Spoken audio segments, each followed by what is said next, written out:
Untuk mengenal acara pada hari ini, sebaiknya kita berdoa terlebih dahulu. Bapak sudah mulai.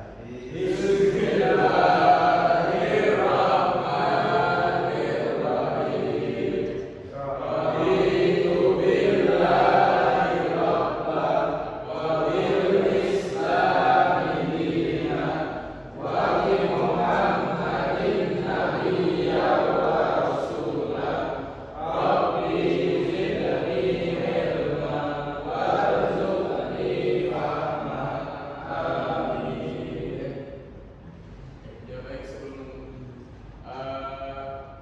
untuk teman-teman pada pertemuan kali ini aku masih ingat pembelajaran pada pertemuan yang kemarin.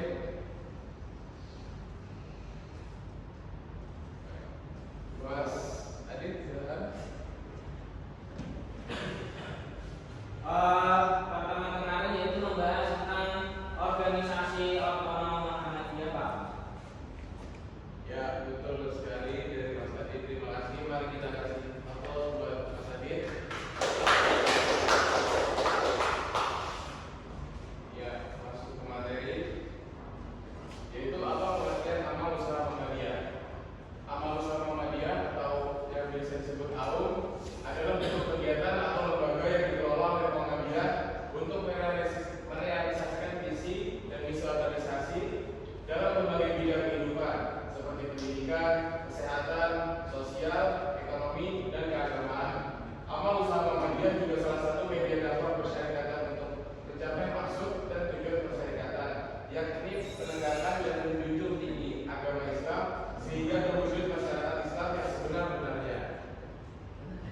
Ya, amal usaha Muhammadiyah sendiri ada berbagai macam, yaitu di sini ada macam-macam amal usaha Muhammadiyah, yaitu yang pertama ada di bidang pendidikan. Contohnya dalam bidang pendidikan itu seperti TK, SD, SMP yang berbasis MI dan pada sekolah dasar ada madrasah ibtidaiyah atau MI, sekolah menengah pertama ada madrasah sanawiyah, dan sekolah menengah atas ada SMA, madrasah aliyah, dan sekolah menengah kejuruan yang berbasis Muhammadiyah. Dan pada perguruan tinggi Muhammadiyah yaitu PTM seperti Universitas Muhammadiyah di Yogyakarta, Malang, dan Surakarta. Yang kedua dari bidang kesehatan. Bidang kesehatan sendiri di dalam Muhammadiyah berperan dalam menyediakan layanan kesehatan dan menyediakan layanan kesehatan yang terjangkau dan berkualitas. Contohnya itu Rumah Sakit PKU Muhammadiyah, klinik kesehatan dan balai pengobatan, layanan kesehatan berbasis komunitas seperti healthcare. Yang ketiga ada bidang sosial dan kesejahteraan umat. Sosial dan kesejahteraan umat berfokus pada membantu masyarakat yang kurang mampu dan membutuhkan. Jenis lembaga lainnya contohnya yaitu ada Panti Nasional Muhammadiyah, Panti Ureda atau Lansia, dan lembaga kesehatan, lembaga kesejahteraan sosial anak. Yang keempat ada di bidang ekonomi dan kewirausahaan. Muhammadiyah sendiri di AUM bergerak di bidang ekonomi yang bertujuan untuk memberdayakan umat secara finansial. Contohnya ada Koperasi Muhammadiyah, lembaga Muhammadiyah, lembaga mikrofinansial, usaha kecil dan menengah atau UKM. Yang kelima ada di bidang dakwah dan keagamaan yang bertujuan untuk memperkuat pemahaman agama Islam dan memberikan dakwah terhadap umat Islam. Ya, contohnya seperti ada didirikan majelis dan lembaga dakwah, penerbitan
memberikan dampak positif bagi masyarakat. Keuntungan yang dihasilkan digunakan untuk kepentingan dakwah dan kesejahteraan umat.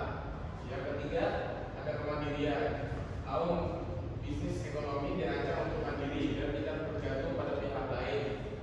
Keuntungan dari bisnis digunakan untuk membiayai program-program Muhammadiyah dan mengembangkan usaha lebih lanjut. Oh ya, silakan.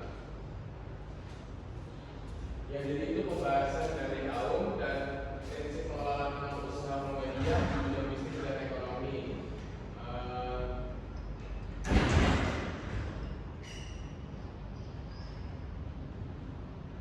Apa sudah paham yang saya sampaikan?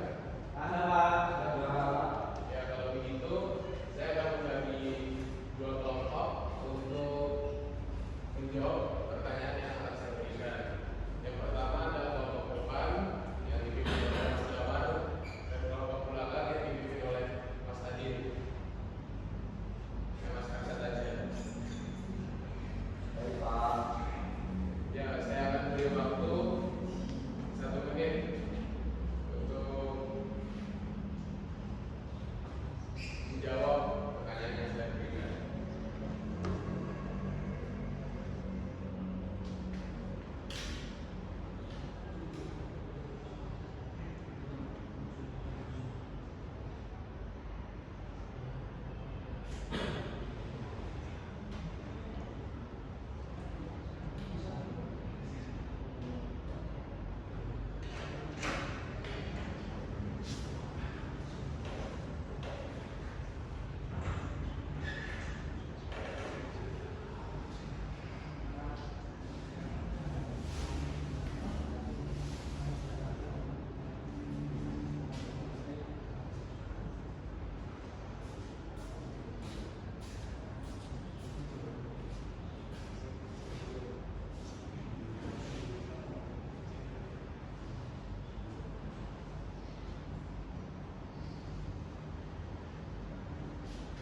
Kelompok kedua atau kelompok pertama ini dulu.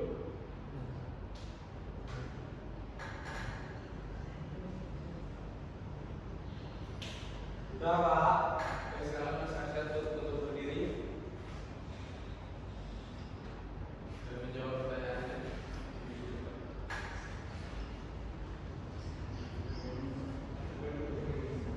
Ini Pak.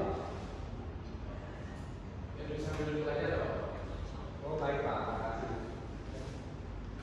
Nah, amal usaha Muhammadiyah atau kaum dalam bidang pendidikan bertujuan untuk mencerdaskan bangsa, menanamkan ilmu-ilmu Islam, membentuk generasi kemajuan, memberdayakan manusia, mewujudkan masyarakat Islam yang sebenar-benarnya mendukung pembangunan nasional.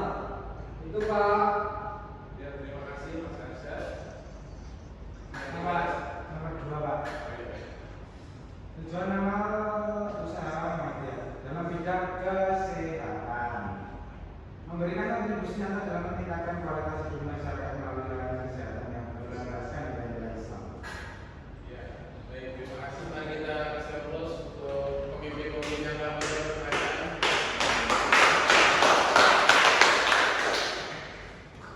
Ya, baik, sekian penyampaian materi dari saya dan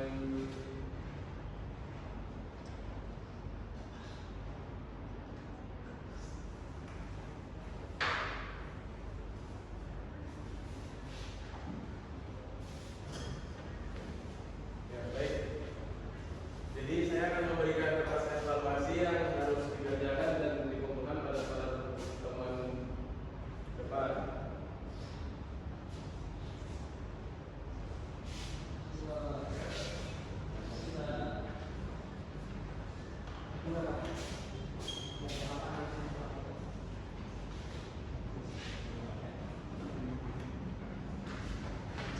Baik, cukup sekian dari saya.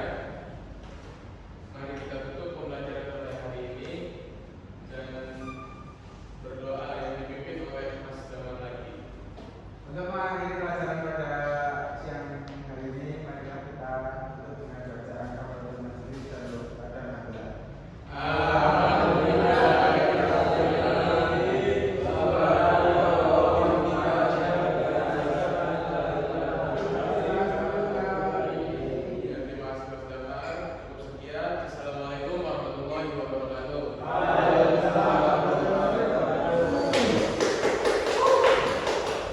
Setelah